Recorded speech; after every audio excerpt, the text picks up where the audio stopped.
canceled our class reunion. Oh. And I'm hot about it. Yes, and I'm they did. hot about it. I'm so over these blacks that I grew up with. The blacks. The blacks that I grew up with. I was really looking like.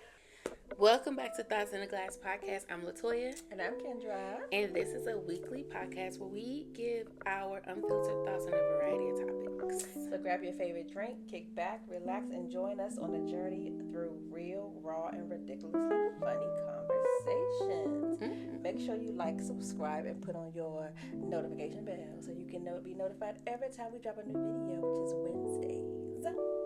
Period. Okay. On it.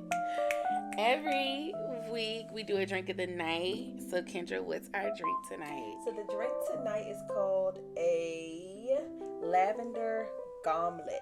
Or strawberry lavender gimlet, sorry. So you're going to do 2 ounces of lavender gin, 1 ounce of lime juice, a half an ounce of your strawberry syrup. Put it in a little thing.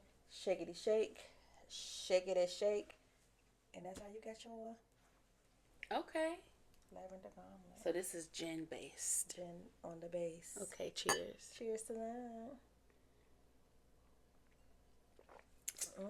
It's not bad. I'm trying to get into my gin bag. It's a lot of things that have gin in it. Yeah, I like gin. But again, any spirit will suffice because gin is clear. Just do a clear liquid so that you don't mess up the color. Well, it's August. It's August. Shout out. Well, I know it started last month, but shout out to the Leos.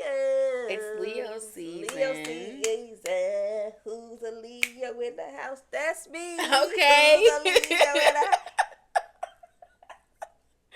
Turn up. And my birthday in 2 days. Talk about it. Period. So what else is going on for the month of August? So, I just did some significant things that happened in August. So, women, perfect timing. We just talked about voting last episode. Women gained their voting rights in the U.S. Okay. Whoop, whoop, whoop. The Voting Act passed August the 6th. Whoop, whoop, whoop. Which is what? Yesterday. Yes. Hello, yesterday when this comes out. Yesterday. So y'all, people worked hard for us to be able to vote.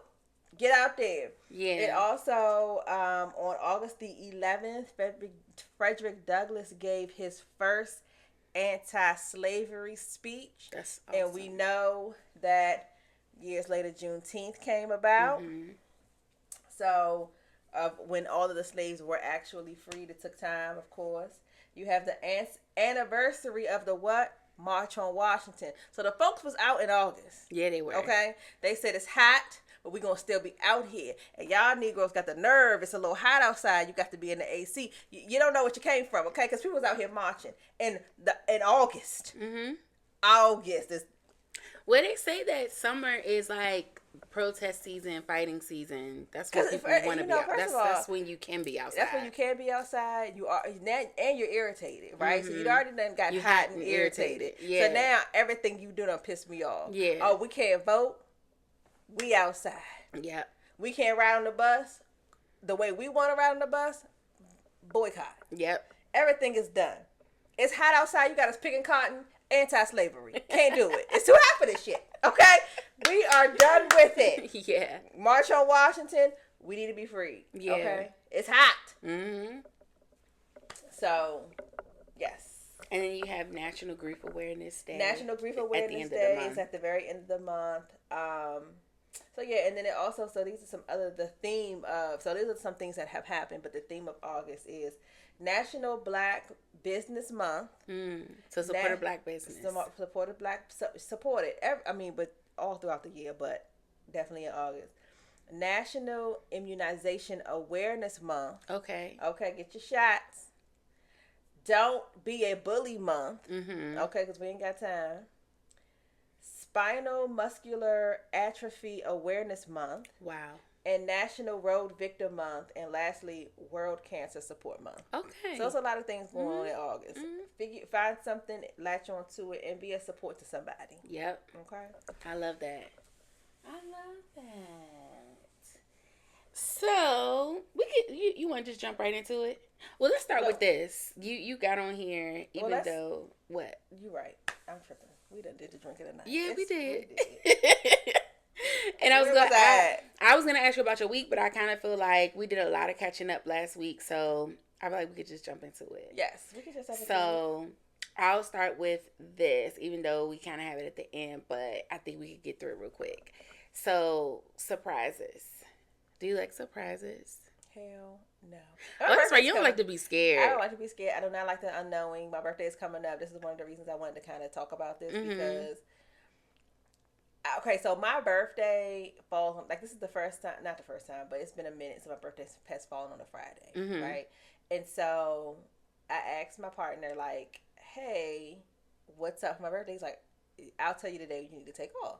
And I was like, okay, so is it on the, like, I'm trying to figure out, like, what's going on. Yeah. Like what do I need to wear? What's up? Do I need to take off? Yeah, like, what's tea? And he's like, I'll tell you the day you need to take off. I said, well, is it on my birthday? He was like, no. So my birthday's on a Friday. I was like, so is there anything going on my birthday weekend? He's like, no. So I'm like, okay. So I don't want to stand by and wait to see if something happens. I tried to plan my whole birthday. I planned my whole, now I know he's still doing something, but I planned on, like, because I feel like, okay, so I'll say this. Justin's birthday was in January. He passed in February. I feel like you never know when something can happen, so you celebrate, of course celebrating every day, but I'm celebrating my birthday on my birthday. Right. I'm going to get myself a cake. I'm going to Baleon Springs. I'm going to the hotel for the weekend. I'm doing it up. Yeah. Because I do it up for everybody else's birthday. Yeah, you should. But I still don't know what he's doing, which is very, like... It's causing you anxiety? Yes. What am I supposed to wear? What am I supposed to do? But you like surprising other people. That don't have nothing to do with me. Oh, okay. I don't like the unknown. I think for me, I don't mind surprises, but I think sometimes... And this is maybe getting a little deep, maybe it's not. I feel like sometimes people don't know me well enough to surprise you the right way. Yes. For it to be like a surprise that makes you feel a certain kind of way. Yeah. Yeah. I think like the few surprises that I have had were very like, like the surface level version of me. And so that's why you think I would like this. But like, if I were planning it for myself, I wouldn't have gone the direction that you went in. You know what I mean? One of the really nice surprises that I've gotten one year, it was my 29th birthday because I had planned this big party for my 30th. So, and because it was a really big party, I was planning it a year in advance. So my husband said to me, like, well, since you're planning this really big party for your 30th, I'm going to do something special for your 29th birthday. I'm like, okay, cool. So we went on the trip. He didn't tell me where the trip was. He had everything packed up for me. That caused a lot of anxiety because I'm like... What you gonna put in this bag? Yes, what you gonna put in this bag? Am I gonna have enough drawers? Exactly. And then, like, I'm thick, so, like... You can't just go and just buy a pair of jeans. They gotta be stretchy, like, you know what I'm saying? But he did good. Everything fit.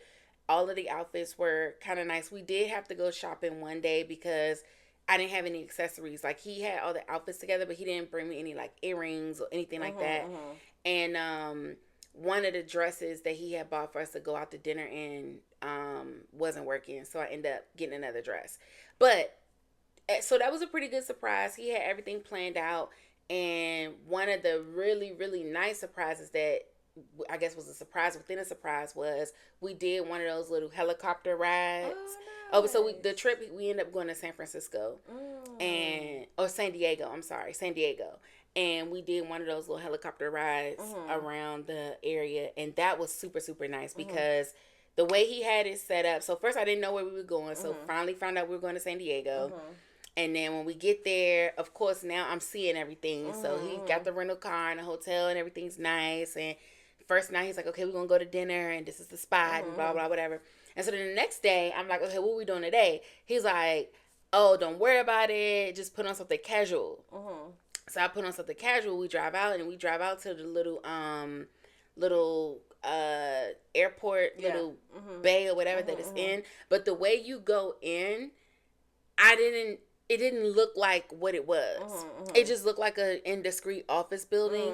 All the runway and everything is behind it. Yeah. So when we pulled in, I thought we were just going into like a business office. I didn't realize in the back there's like a runway and hangars and all of that. Yeah.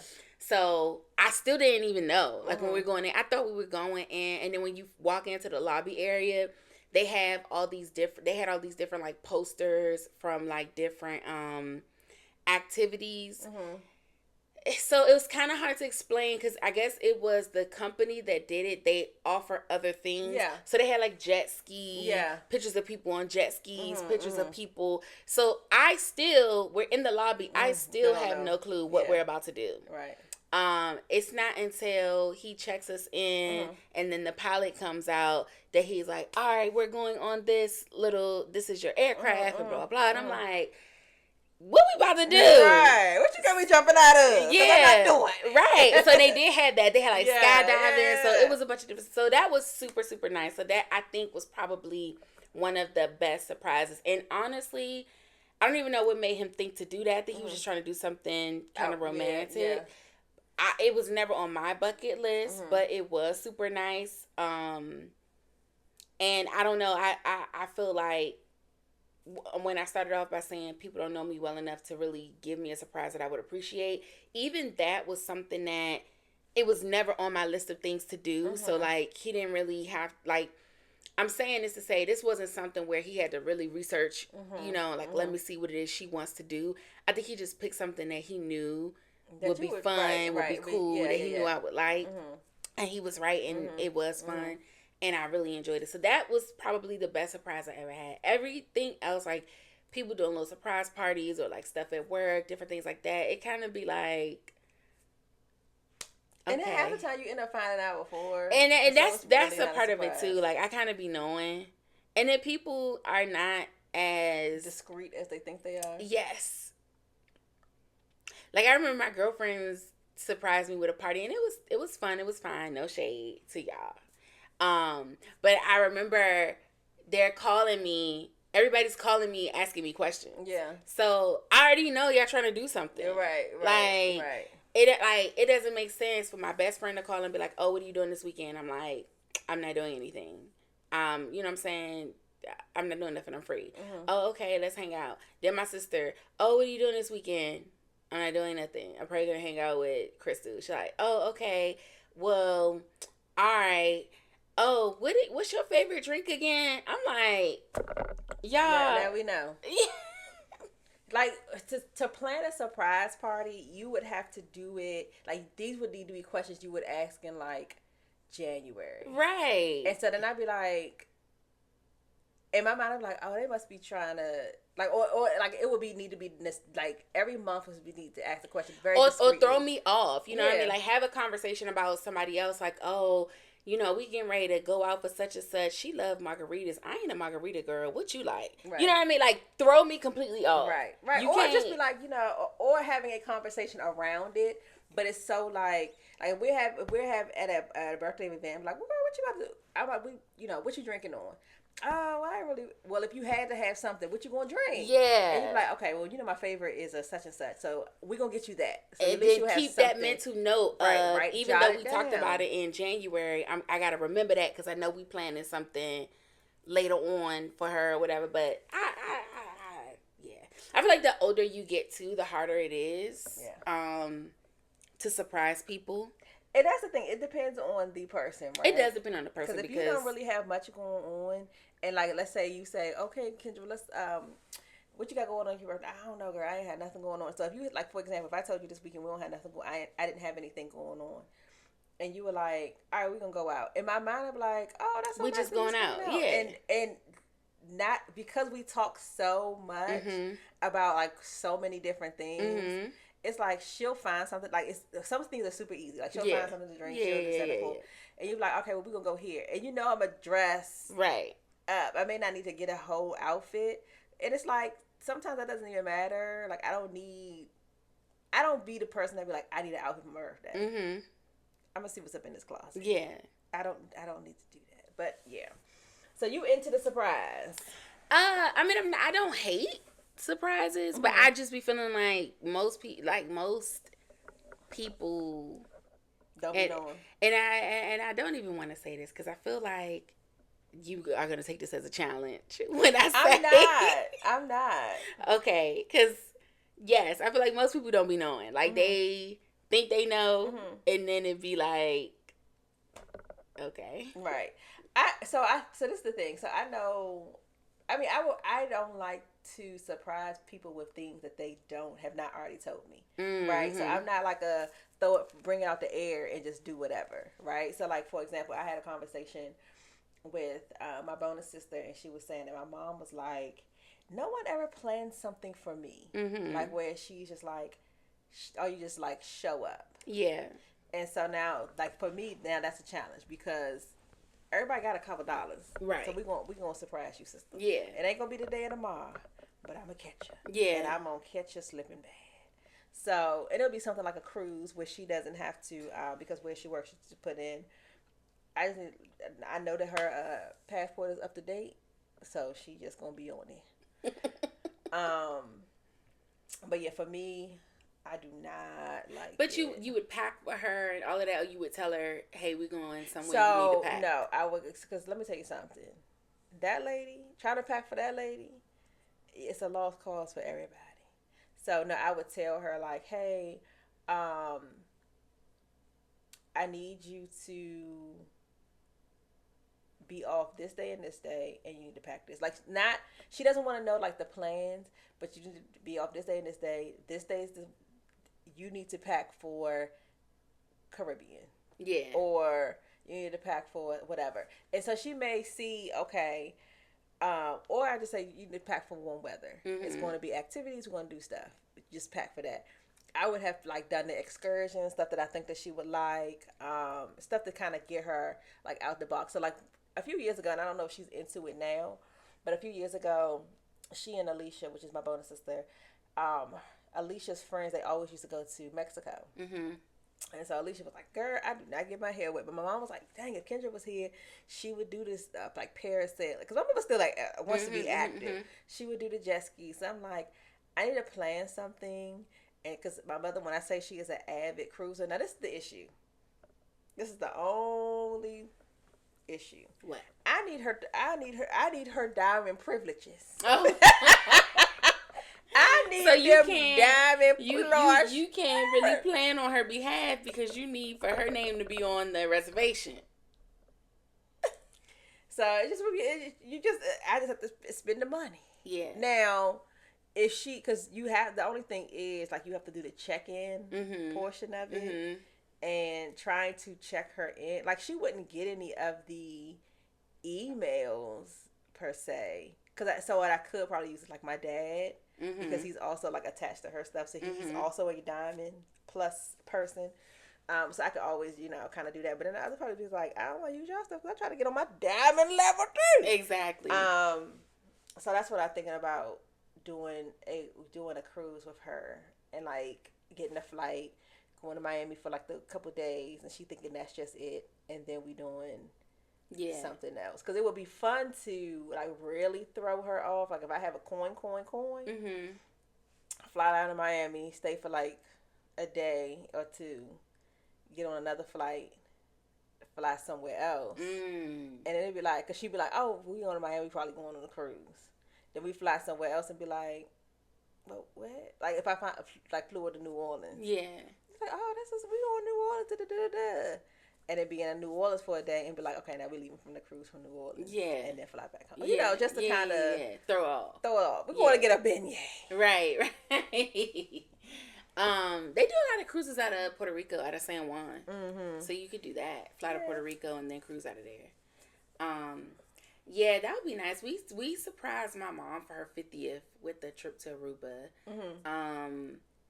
And her birthday's in May. So what I ended up doing was I'd already had the plan that I was going to tell her on Mother's Day where she was going. But then it would really only, like, she would find that information out only like a week before we left. Because her birthday is like that next week. Or it would have been that next week. And I was able to keep it a secret from her. So I think I broke it down to where it's on Christmas. I told her, I had given her, I don't know what her gift was. I want to say it was like luggage. Or something like that. And I told her on Christmas, like, you going on a trip for your 50th, blah, blah, blah, blah, blah. And then fast forward several months later, Mother's Day, I had bought her like a pair of sunglasses and gave her a card and told her where we was going. But then in between that time, I don't know if it was maybe Easter or something like that, we had a cookout. And a lot of the family knew where we were going because I had invited all of the family, and it was like whoever can come, whoever can't. So a lot of the family already knew, but I'm like, y'all know it's a surprise. Well, one of my older aunts, so one of my grandmother's sisters, had ended up saying where we was going in front of my mom. So she basically already knew, but she tried not to like, you know how you hear somebody talking and you like, I know I'm not supposed to know. So she tried to kind of like get out of the conversation or like leave the room, but she still kind of heard it. So she already knew, but I thought it was still a nice surprise. Like she didn't know everything. She didn't know all the details. And I was going to tell her where we were going on Mother's Day anyway. And the only reason why is because I knew like once we had to like check in and I had her name on stuff. So like I knew she was going to eventually figure it out. But I was just trying to like keep it a secret for as long as I could. But she was still happy with it. Nice. Yeah, I love a good surprise for other people. Anyway, well, speaking of traveling, you got this in here. Oh, yes. So it's an influencer that I look at occasionally. And she was a journalist, I want to say. And then because she does a lot of stuff on like TikTok and things like that. You may have seen her on, I can't think of the lady name now that has a really short haircut. But she has really bad alopecia. And not the lady that's with the haircut, but the young lady that I'm talking about has really bad alopecia. So she's been on a few things, just kind of talking about that, talking about her journey. That's kind of more what her social media is around, like Get Ready With Me and stuff like that, talking about alopecia. Anyway, she has now quit her job. She moved in with her family for a little bit. And now she is traveling the world for 12 months and staying in different places for a month. Okay, wow. So, my question to you is if you could do that, if you could travel the world for 12 months, stay in a place for 12 months, where are the 12 places you would stay? Wow, that's hard. Have you thought about that already? No. I mean, there are some places that I would like to go to experience the culture, so I could name 12. I would probably be on the eastern side of the world. Like I probably would do, because and all of hers is on that side.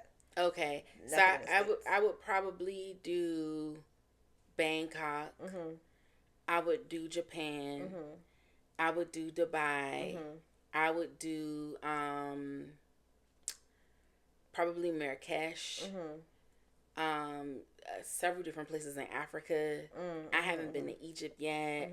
I haven't been to I haven't been to anything in Africa, so I feel like I could spend 6 months there. Yeah, just traveling the continent. Yeah.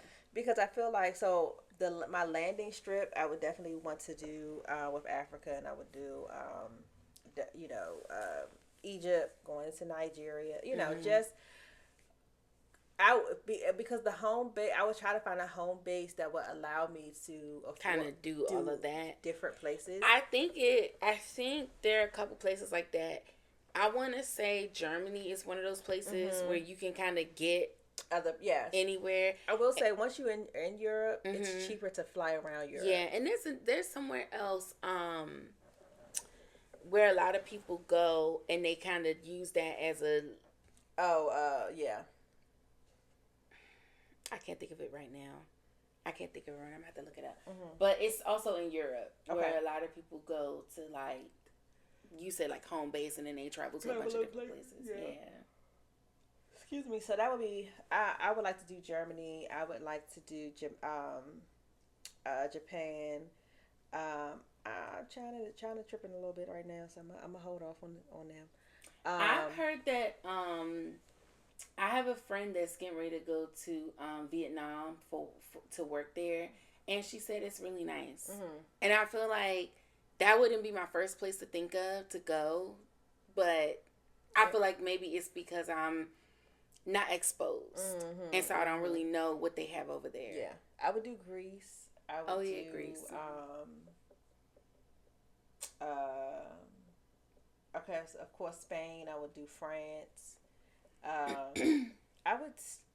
would like to do Europe. So I was talking to my mom. So of course, so earlier this year, in May, it's April. My mother and Alicia went to so it's a company that does the like trips. And so they went to Paris, and then they spent like 3 or 4 days in Paris. Cause they went for 7 days. You were telling me about this. 3 or 4 days in Paris, and then they did like either 3 or 4 days. I can't remember which were the what. In Europe. And so my mom was like, she could have spent the whole week in Paris, because that's where she's been wanting to go. And then Alicia was like, she could have spent the whole time in Europe. I get mixed reviews on Paris. I get a lot of mixed reviews on Paris. Yeah. And I've never been, so that's also one of the places I would go to. But I get it. So you have some people that really like it. I know some people that have lived in Paris, so you get some people that really like it, and then you get some people that's like it's overrated. And that's, I think things become overrated when you rate them. Okay. I think that when someone tells you something that's amazing, you've put it to your amazing. Yes. Okay. And then when you do that and it doesn't reach the level of your amazing, it's like it's overrated. Yes. But if you go into something where you just want to experience, like my mother has, you don't have any expectations. She just wanted to experience it.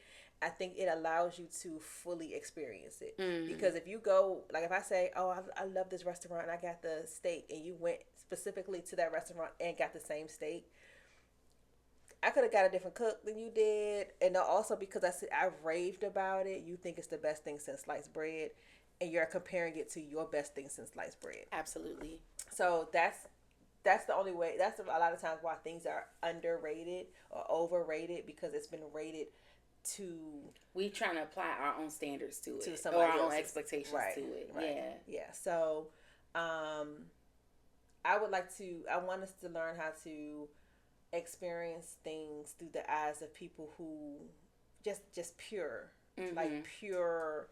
This is like, you just don't know, right? Don't do too much research. Don't do this. Don't do that. Just show up and allow yourself to be engulfed in the culture. I love that. So, but yeah, so there's a few places that I would really like to spend time. Definitely going into Africa, learning about my heritage, and kind of where we come from would be amazing. And then just trying different foods. I have not allowed myself in the States to be exposed to too many things. Well, one of the things is because my allergy situation is ridiculous. I also feel like, though, now, and this is like a newer development, I'm gonna say this past year, since we've been trying to like eat healthier, I can't eat like I used to. Like, I can't be as adventurous as I used to, because once you start eating a little bit healthier, certain things bother you. Like, I can't have too much greasy food. I can't have too much sweet food. I can't have too much bread. I can't, like, it bothers me after a while, and having those restrictions kind of make experimenting with food a little bit more limited. Yeah.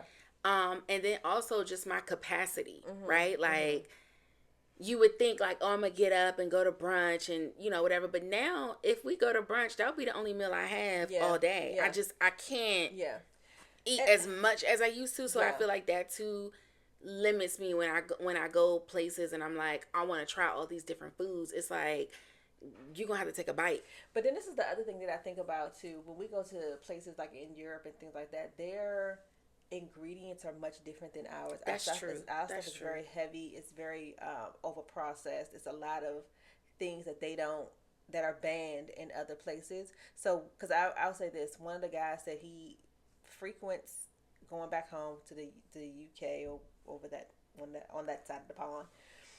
But when he comes to America, he's like, he can eat basically the same way, but he gains weight super fast, and a lot of it is like water weight. Is he's very what's it called, bloated and like tissue inflammation. He's like, it's because of what the season is and the different things, the stuff that we have that other people aren't using. Yeah. And so that may also then make a difference in when you're over there, what you can, like your capacity of what you can and cannot eat, because you're not having all of the things that's going to cause you to be feeling all yucky. Yeah. Afterwards. So they eat a lot. They're clean eating. You can have the same things, but instead of using butter, they use olive oil and things like that. So it doesn't cause the same thing. It's this movie that I watched. I always be bringing up stuff and can't fully remember the name. Oh, it's called The Family, I think, with what's her name? What's the Catwoman? Was it Basinger? No.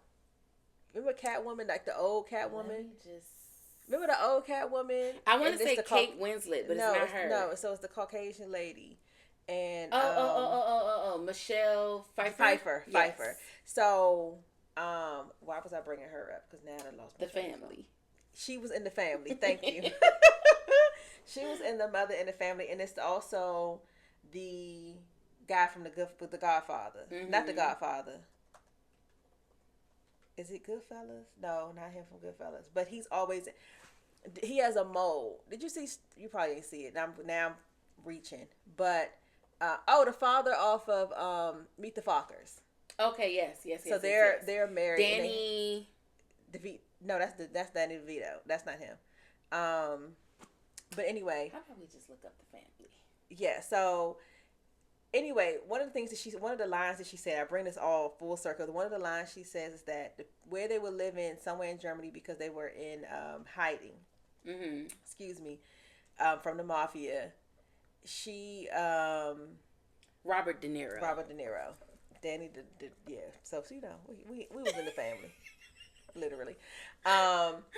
She was like a butter, like mucks up your system. She's like, they don't even have olive oil, and olive oil coats as it goes down. It coats your stomach. It's it's like soothing, and butter is like curdly. You know what I mean? So she's kind of trying to explain. That makes sense. Yeah. Why she can't get the best food that she wants to have because she can't get the olive oil, the ingredients that she needs or whatever. So anyway, that was the reason that The Family even came up. It was a good movie if you want to see it, but so that might be part of the reason that you don't have the capacity that you want. And I say this all being based on like eating here in the US. Yeah, that's what I haven't tried to do it out of the country to see if there even is a difference. Yeah. But I even noticed like we were talking about cruising and stuff like that, like on the cruise ships and at resorts. I kind of have the same problem. Like, I get super bloated. But they're also still using American-esque because you're cruising from here. Okay. Now, I would like to see try to see what the difference is if you were cruising from, like, flew another over country. And Yeah. then flew. Okay. I mean, and then travel there, because I'm sure that because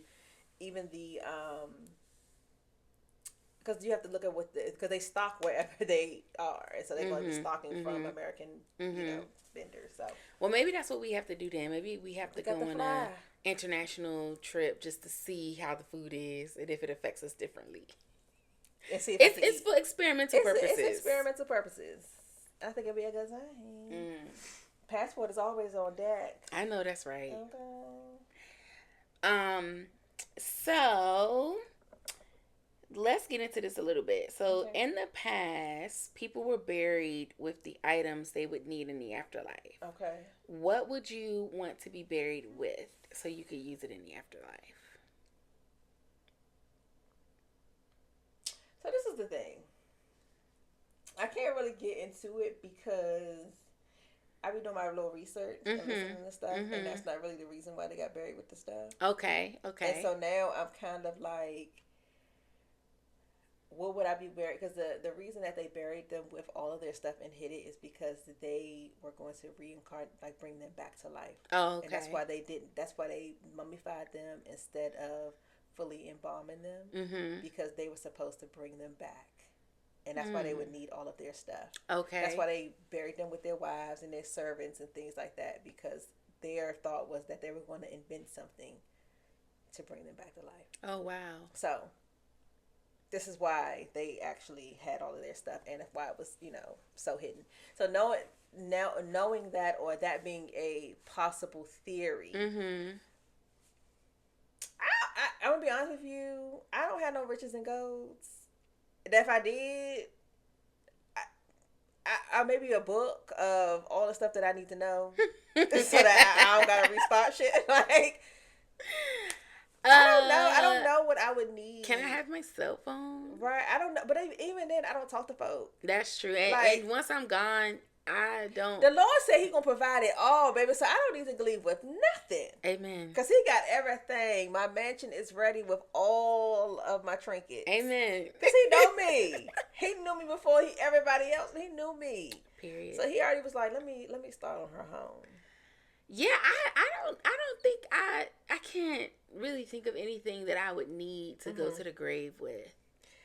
But you know what? I will take Justin's ashes. That would be the only thing I would need. Okay. But I think we kind of covered this in another episode of like, I try to live my life in a way that I'm not holding on to anything when this is done. Right. Like, there's no treasures that it's like I have to have. I'll be purging like it's nobody's business. Especially when I move. I promise you, I go through these phases where I'm like, get rid of everything. Yeah. And you sound like my cousin Ruby. She does this. She gets rid of everything, and then she'll be like, I don't have nothing. I need to go shopping. I'm like, you gave half your stuff away. I'm talking about, and when I say get rid, it's like I want to get rid of everything. Sit in an empty house for like a month or so, and then slowly bring back the things that I see that I actually need. You know, this is interesting, and it's kind of changing subjects a little bit, but at one point in time, so last year, and this is just to give you guys some context.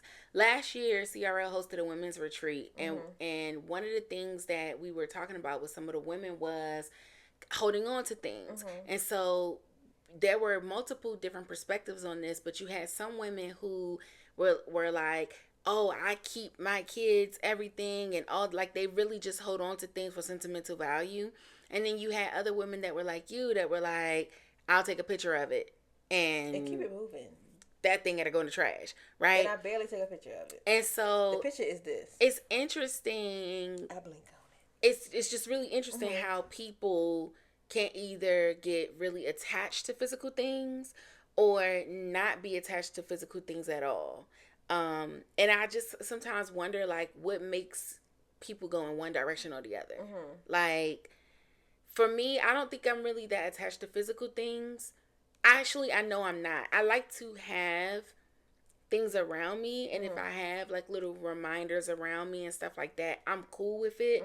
But, you know, God forbid something happens and I lost everything today, I wouldn't be devastated because it's like I have the memories, you know? So I just wonder kind of like what makes people gravitate towards holding on to things, and then what also makes people feel like they don't need to hold on to things. That is a good question. I wonder sometimes, I think that a lot of times that has a lot to do with your youth and like what you were able to have and what you aren't able to have. I was just talking to D about his only child issues, and he believing that everything belongs to him. Yeah. And they don't. Yeah. And so it's like, but he was a only child in the way that he wasn't raised with his siblings. Right. And then all of his uncles were much older than him. And then his brother uncle, they're like the same age, but he also had his own like parent. Right. So he was there sometimes with his grandparents, and then sometimes he was gone. So more often than not, he was alone. He has a very everything is belonging to me kind of thing.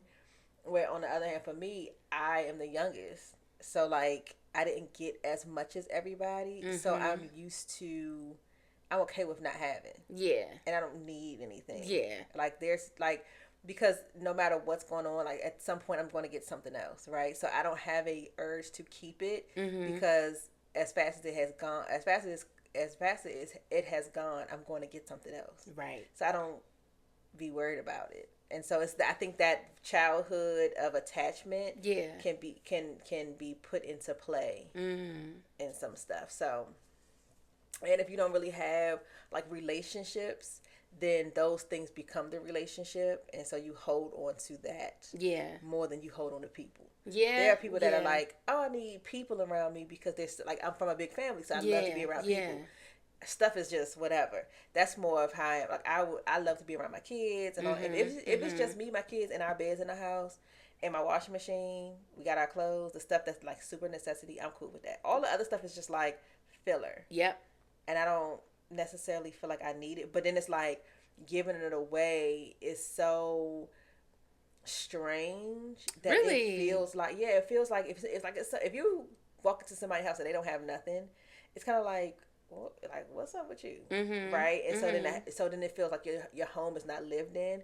But I'm in a space now, like I have too much stuff, and I feel like it's overload, and I don't know how to stop. So like I'm going to, either I'm going to have all of this stuff or I'm purging all of this stuff. Yeah. There is no, okay, this is what I need, because everything is something that I feel like I need until I just let everything go.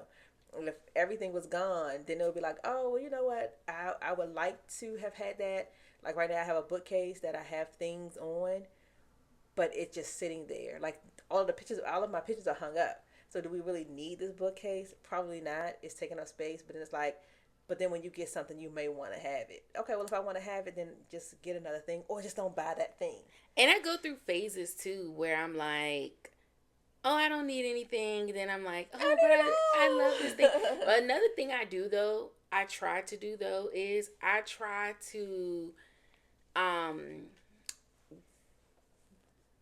don't want to say buy things, but I try to acquire things that I really, really like.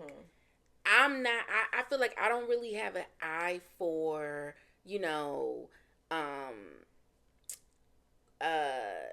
decorative design and things like that. But one thing I will do is if I see a piece and I'm like, I love this, I'm gonna get it. And that's whether it be clothes, whether it be jewelry, whether it be furniture, anything like that. If it's something that I'm like, I love, like, I don't know where it's gonna fit, I don't know how it's gonna flow, but I just really like it, I'll get that. Yeah. And I try to kind of do it in a way of, if I don't feel like that about something, I could take it or leave it. And that way, if that thing, gets broken or gets stolen from me or I lose it or whatever, I'm not really tripping, because I could take it or leave it. But stuff that I'm like, I really, really like, I bought this because I was just so drawn to it. Stuff like that, I kind of try to take care of in a way.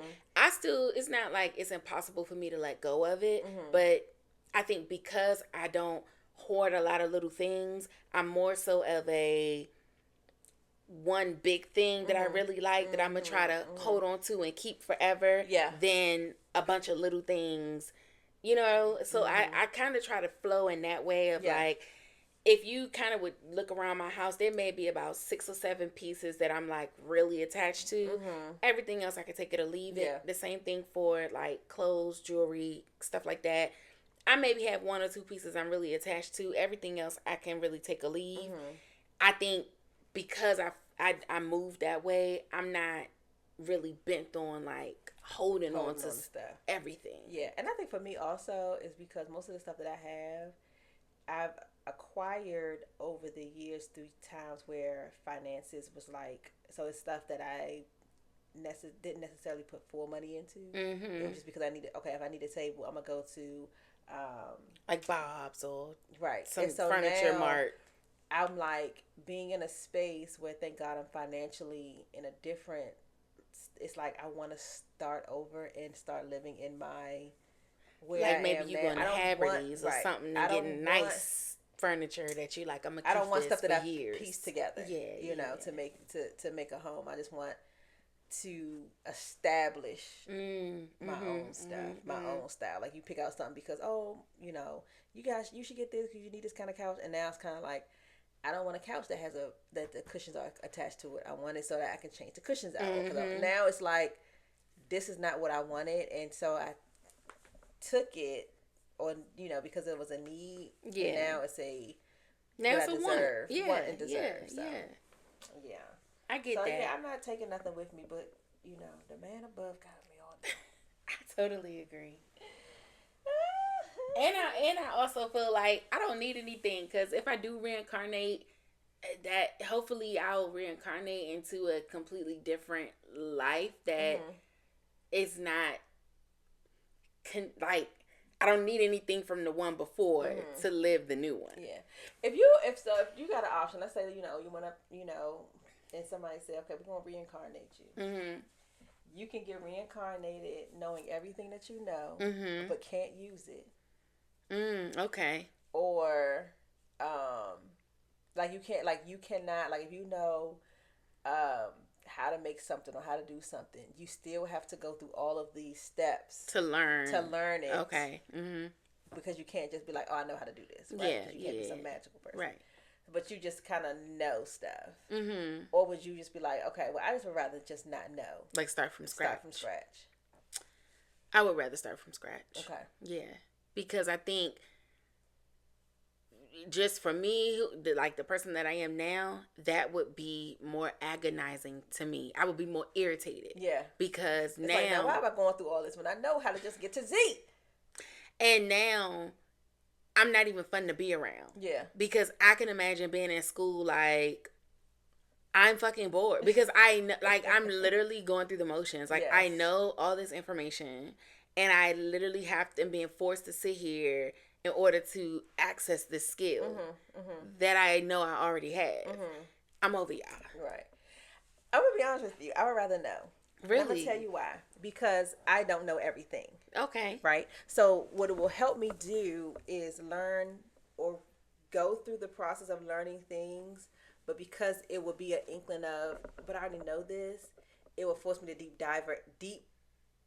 dive deeper into the unknown and stuff that, so like if I started over, I'm really just starting from, I'll have to start completely over. And even if I'm just like, okay, I don't know what's up with my son, right?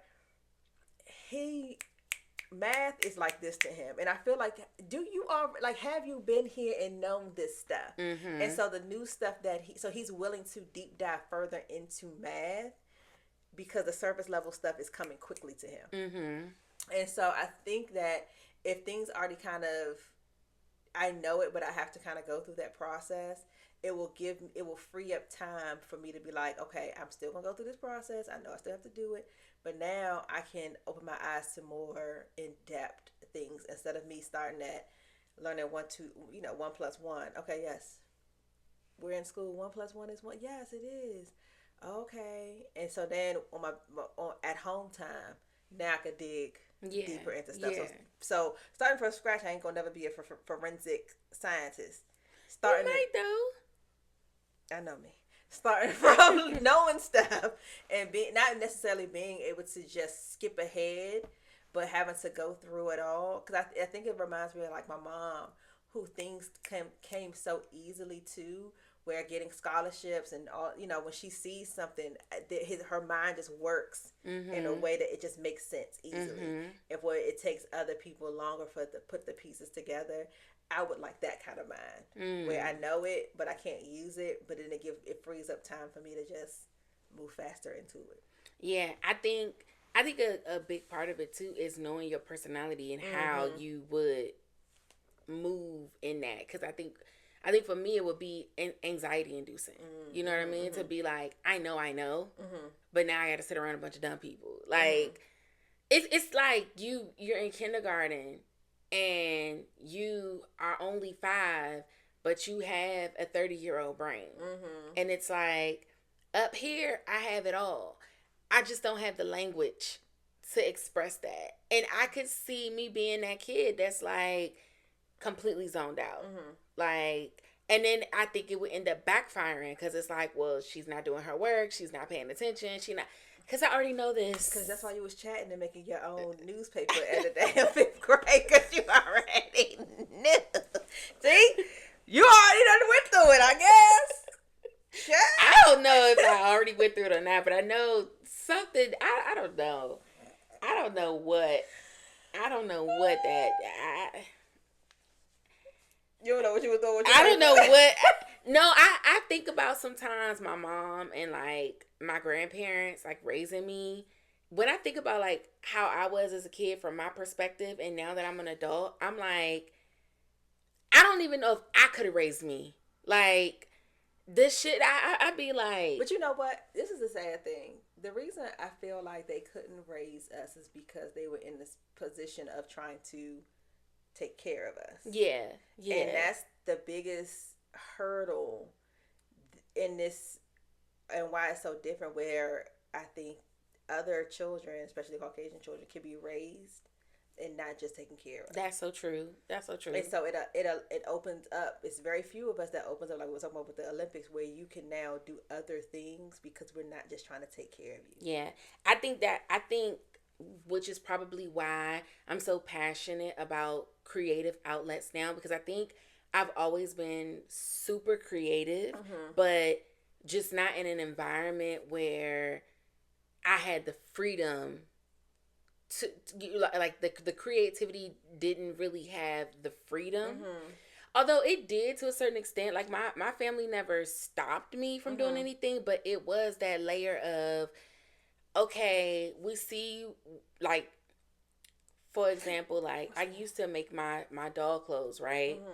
And my family never had a problem with it. They would give me old stuff and be like, here, you can cut up on this or whatever, right? Like they kind of nurtured that in a way, but it was also always this other layer of,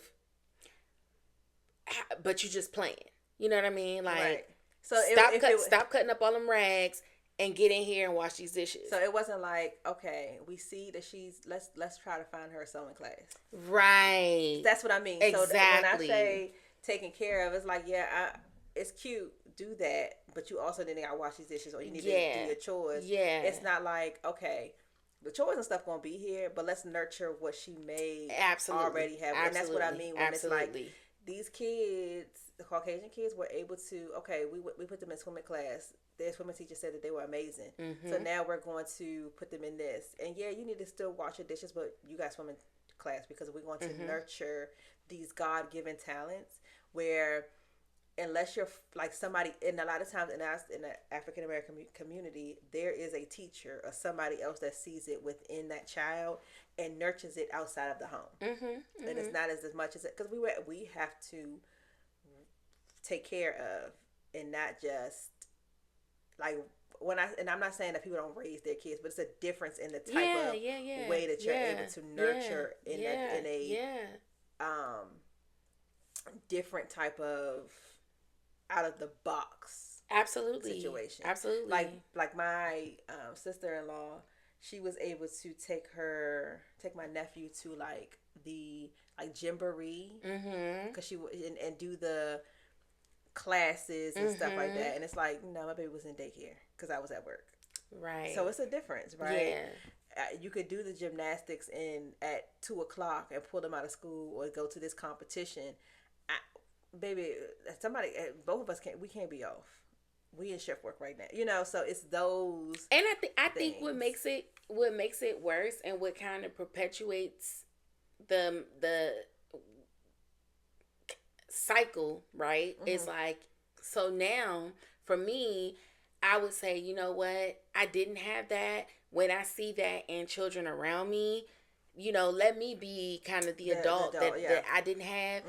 The issue is, and whatever, y'all, I know I can have my own kids, but the issue is that a lot of times parents don't also. So for example, I could come to you and be like, Jonathan's so smart, we should do this, we could get him in this program, and you could be like, yeah, but also I can't afford that program. I don't have time to be picking him up and dropping him off. I'm not. So he about to do this free after school. You know what I mean? Yeah. So even sometimes when you do have like you said, teachers or different adults that kind of see that in the child, that child's network may not be on the same page.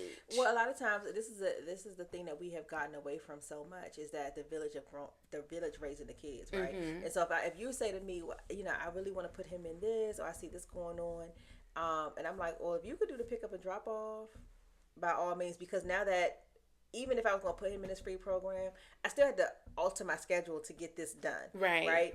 So if somebody's coming in and having the ability to take it on and wants to, and it's like, hey, well, I'll do all of the things that needs to be done, but can you show up for this or that?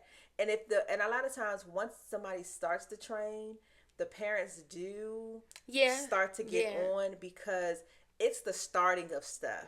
And I think too, no shade to parents, but I think there's a element of guilt of like, oh, maybe I should have been really nurturing it. Like I think there is you could sometimes become offended where you're like, I'm the mom. Why didn't I know or see how talented my child was? Why is it taking his coach or his teacher or this other person to come back and say, no, they're really good.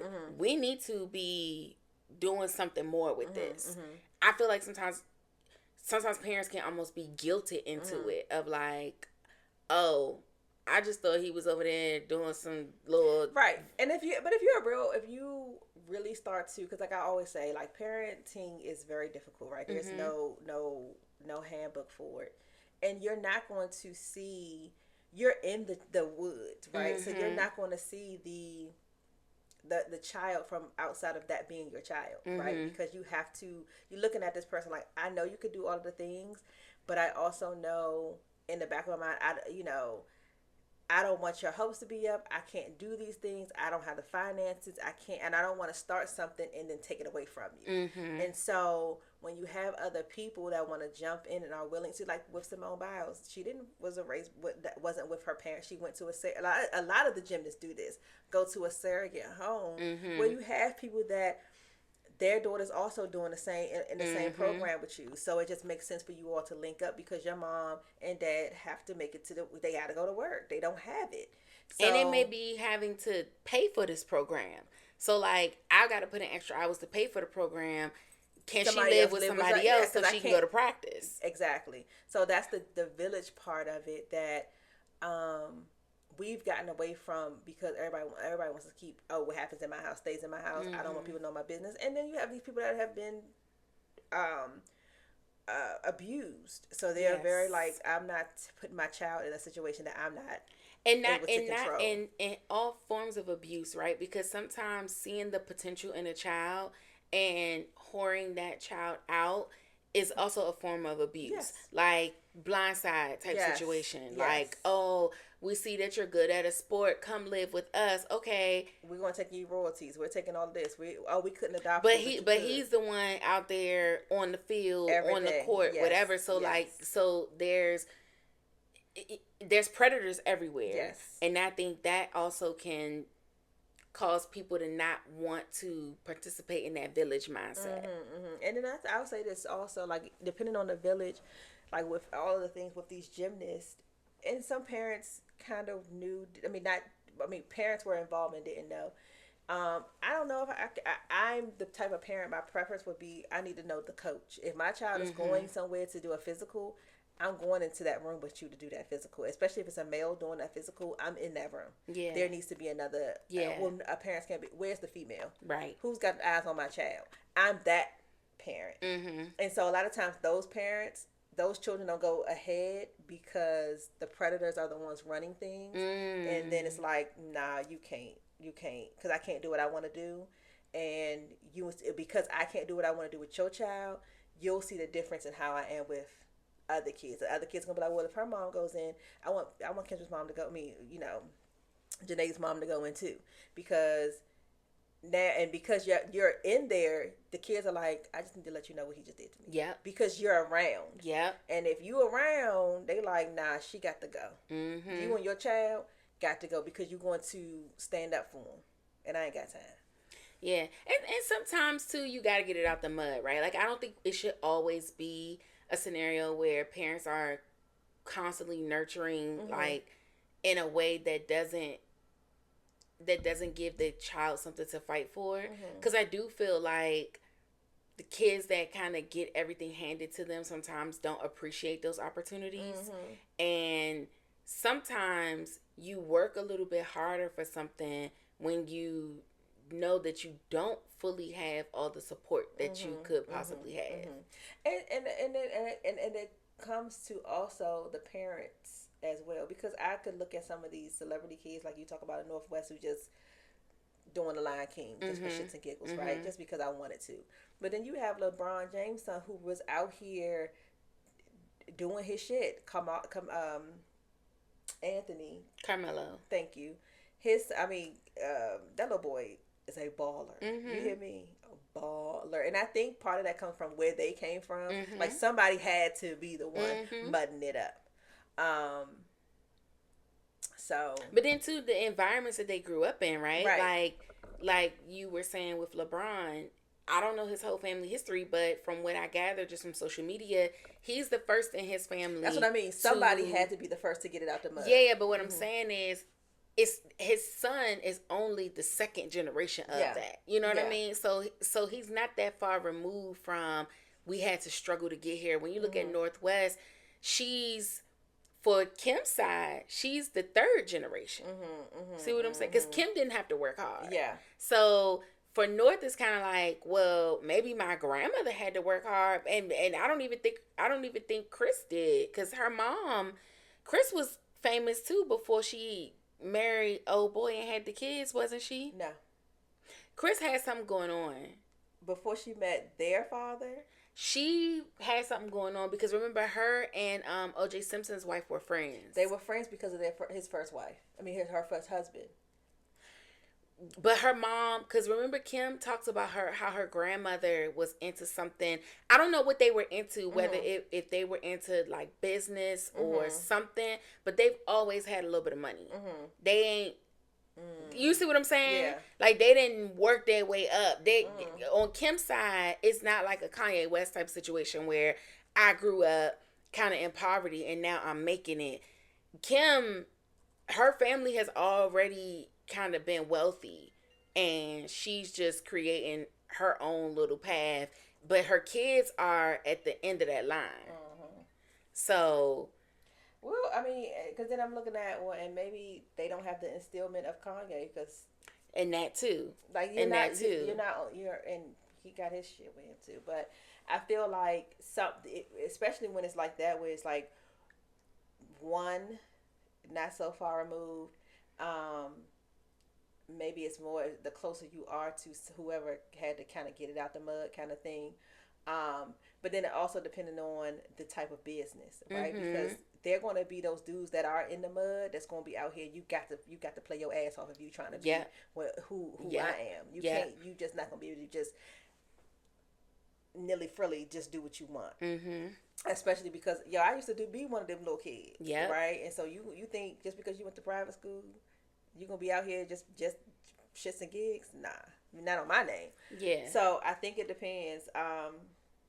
Because I feel like that's what you have with Kamala Harris, right? And her parents, because they were very smart parents, but her grandparents, So and then you dealing with a Donald Trump who's father and he ain't had to work for nothing, so now he on some bullshit. Exactly.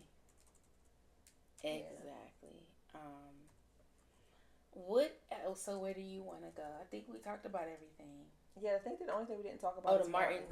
You want to talk about it? We got an hour and 4 minutes. Yeah, let's talk about old Marty Martin coming out with his little series. So I don't know if y'all heard about it. I saw it on a TikTok that Martin is trying to come out with a Martin prequel where they're talking kind of like how Fresh Prince did theirs, where it's a younger Martin and he's trying to live his life through adolescence going into adulthood. And of course you all know he grew up with Tommy and Cole. Gina and Pam came in afterwards. And so I wonder, because when I say I watched Martin. And so I wonder if the ex-girlfriend, when she was like, he was on the beach with his leopard skins and his arrow. She like, who are these people? Are we going to see the Martin that because he didn't have a father. Yeah. His relationship with his mom. Yeah. He was. Oh, that would be so interesting if we could see like the younger version of Mama Payne. That would be funny. Yes, and seeing like. But is it going to be a comedy? I feel like they're going to make it serious. They're going to make it a little bit more serious.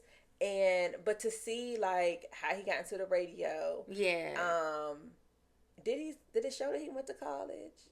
I don't know. Did he go to college? I don't know. I don't know. I know he used to always have stuff in there, but I don't know. But I feel like the character of Martin, it was probably always like a class clown type of person. Yes. And just kind of navigating, like getting into shit. Like I could see him always being cool with people and getting into shit. And then like I would want to know like how did he meet these people? You know what I'm saying? Like because I guess certain people, he doesn't meet them until he moves into the apartment, you know, but certain people he knows from back in the day. So, like, how does he meet them? Like when he used to get his hair cut at. Right. With all them fools and stuff like that. So, I think it's going to be interesting if they Who could play a young Martin? I don't know enough actors to, like, answer that question. It's hold on. It's this one dude that's in my brain. But he's a little older though. Who? Tyler James, the one that's in Abbott. Oh no, you would pick him? I say he's too old. But he don't even look like Martin to me. Well, they don't necessarily. That dude that's playing Fresh Prince don't look like. No, but he has the demeanor though. Tyler James, it is. But his demeanor is very. I don't know.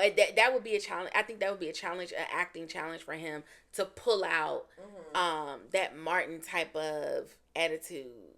I don't know. There's a young cat. I don't think it's going to be comedy. Yeah, it doesn't have to be comedy, but you still gotta have. Oh, what about him? I could give him a young Martin. Because Martin used to be young like that. He used to look young like that. What's his name? What's it called? Snowfall. Yeah. He looked like... He could give a good Martin. He could do fit series. I think he can do a little funny. He can. Why are you hating on that man? I don't know. Are you tired of seeing him? Yeah, a little bit. Who was the guy in Coming to Damson Idris. Yeah. Who was the guy in Coming to America? The young guy. I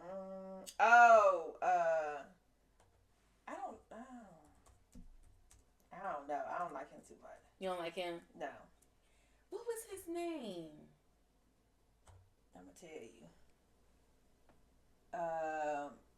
Jamie Fowler. Oh yeah, Jamie Fowler. I thought he did okay. I mean, he wasn't terrible, but he's not gonna be Martin. True. It has to be a younger person. I think Damson would be, because he looked like young Martin. Do you remember young Martin? Like young Martin? You're tripping. I don't think he looks like him. You're tripping. I don't think Damson looks like him, but I could see him doing it. I don't know though. I don't know. I don't know. I feel like he gives a little bit too much of a. He do look like young Martin. You telling me that he couldn't give a young Martin? I don't know. I feel like Damson gives too much of a kind of mysterious, kind of dark and stormy. Well, if they're trying to make it a prequel, I think that he would be all right. Yeah, he might be okay. Because I don't see anybody, because all of them are getting older, so I don't know any new-ish. That's what I'm saying. Like, I don't know enough new people. Yeah. That to say this person. What about Spencer from All American? Daniel Ezra. Yeah. But then I kind of feel like I could give him a Tommy. Okay, but I kind of feel like I want them to be American actors. Yeah, all of these actors are British. Yeah. Well, a lot of the British folks is coming up. Oh, I kind of like him. Who's that? Oh, he could be. I could see him as Martin. What's his name? He played the New Edition guy. Tell me the man. This might be a good one. Dynasty. Oh no, is he from Duck Dynasty? What's his name? My bad, y'all. He looked like a Cole to me. Maybe he kind of looked like he could do a Cole too. Not Duck Dynasty. That's what it said. That was his name though. I said Duck Dynasty. That's crazy. What the? Why I play so much? Oh, his name is Justin Martin. Okay.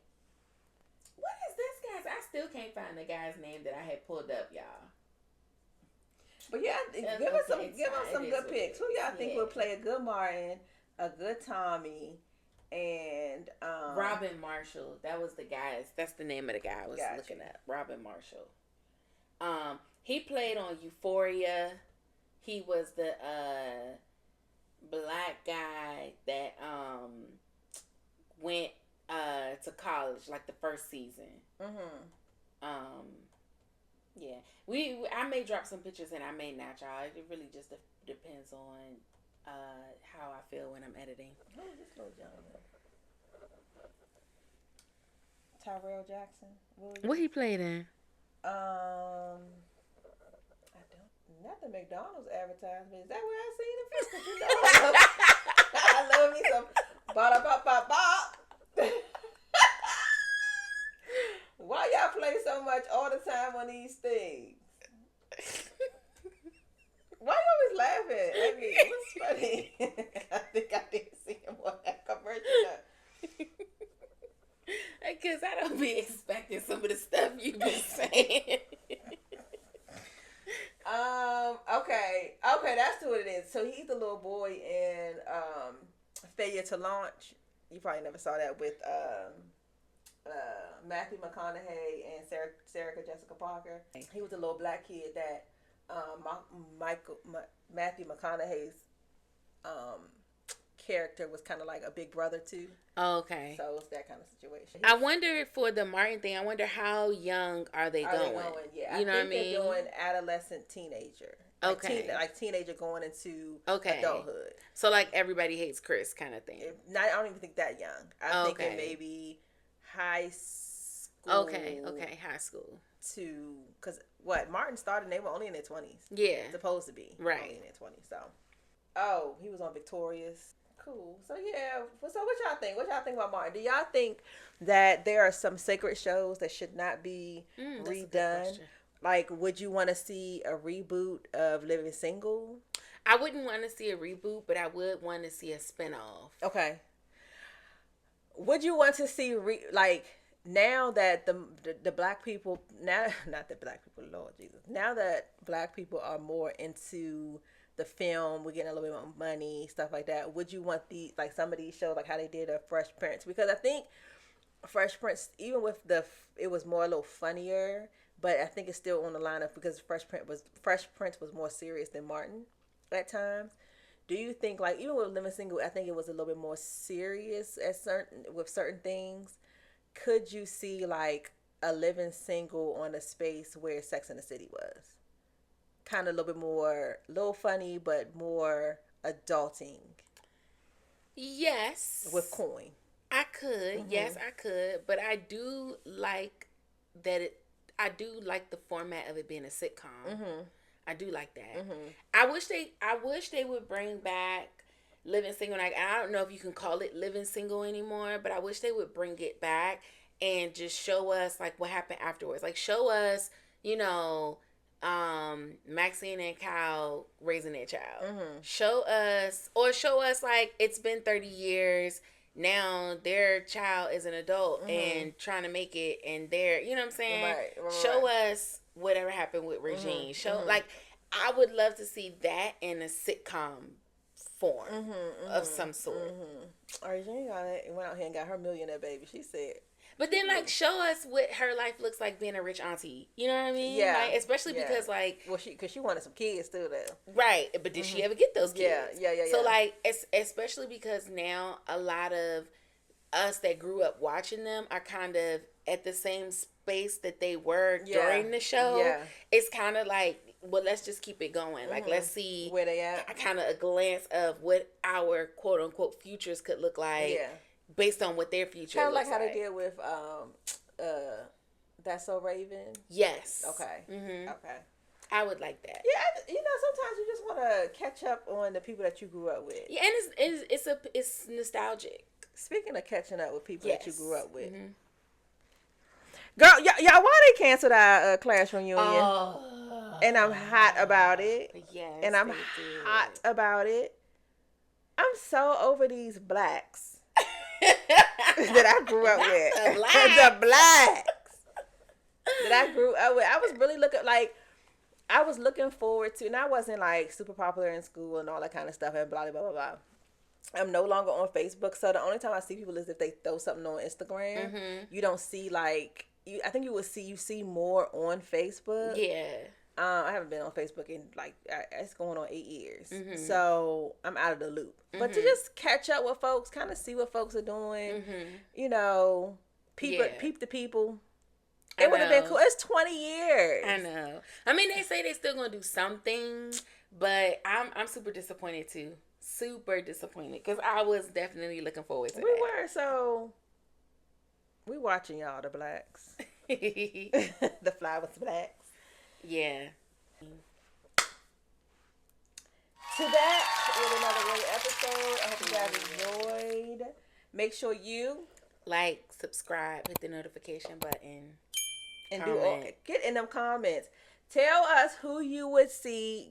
Give us your character list of Martin, and if they go into the spot where they actually do like the early datings of Gina. Okay. So, because I know the first episode is like they kind of have been dating for a minute. Yeah. How does he meet Gina? How do they gravitate towards Pam? Who's your Tommy? Who's your Cole? Who's your Martin? Who's your Mama Payne? Because you can't play now we need a real Mama Payne. Yeah. Does Shanae show up? Well, he don't meet her till he moves into the apartment. But the question is, how long has he been in that apartment? Oh, that's true. We don't know that because it wasn't like he hits that apartment was already good and established. Yeah. So did he move into that apartment? What's T? Yeah. So that's interesting. With that being said, we'll drink to that. See y'all later.